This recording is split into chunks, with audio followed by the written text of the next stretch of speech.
welcome back to Global Business Europe. We all take water for granted, but perhaps we should start worrying about supplies running short. World Water Week has been marked in Stockholm.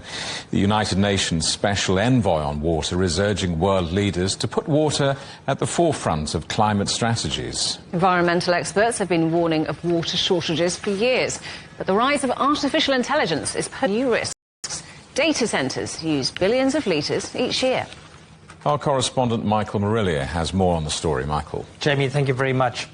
Artificial intelligence is a thirsty technology. Every time we ask a question of a chatbot, for example, we're using water. That's because AI runs on high-tech data centres. These centres use water in their cooling systems, but they also need electricity. And the production of electricity requires water. One study estimates data centres around the world consume 560 billion litres, and that's in a single year. Let that sink in. 560 followed by 9 zeros. And demand is set to rocket. Experts say in 5 years, water usage at data centres could be more than double what it is now.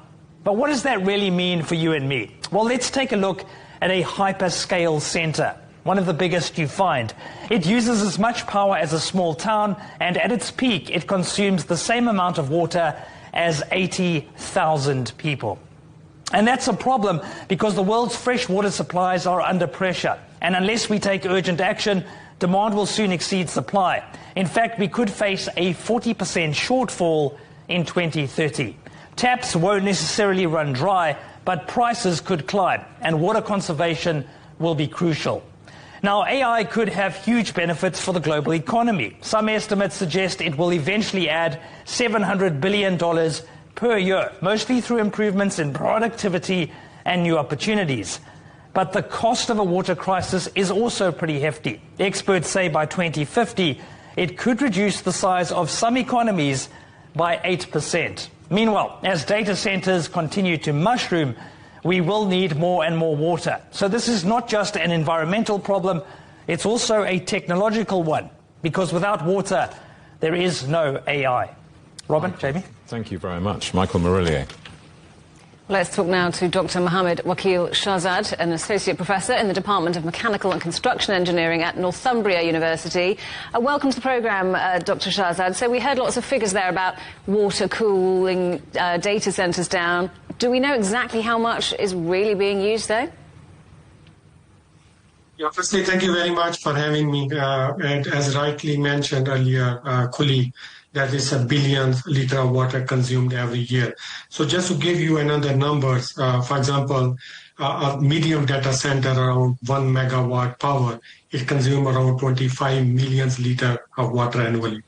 And of course, AI is actually intensifying the water use more than 50%. So as per the indications that by using the AI, the water can consume even more than twofold in near future. And we all know that all the AI process or the AI model also need the training. And this is another water consumption during the training process. And all they are intensifying the water utilization in the data centers. So I would like to mention that, in fact, the AI is designed to solve the problem, but it is actually increasing the new sustainability issues that we are facing currently, and it is increasing in near future as well. So sorry to jump in, as AI takes off, can we meet that demand, especially given that global water supplies are coming under pressure because of climate change?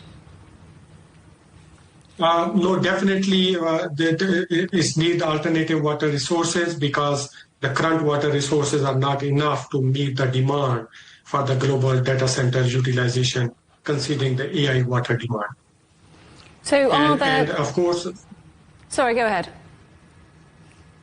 So unlike the other industries, like the process industries where the water can be used and recovered back, but in data center, water literally it disappears in the air in the form of the vapors. So we need alternative water resources to fulfill the water demand in the data centers. So what might that look like? Fresh water being used mostly currently. Are there alternative sources that we should be looking at? Yeah, there are alternative resources, for example, the seawater desalination and the water reuse from the wastewater from industry. In fact, since 2022, 2/3 of the data centers are built in the region where the water is not available in the form of the nature water resources. For example, in Arizona, in the Middle East, and South Asia. So in those areas, mostly the data centers, they rely on water treatment process, for example, the seawater through desalination process, and the industrial wastewater through wastewater technologies. Dr. Shahzad, thank you so much for coming on the programme. That's Dr. Mohammed Wakil Shahzad from Northumbria University. Well, let's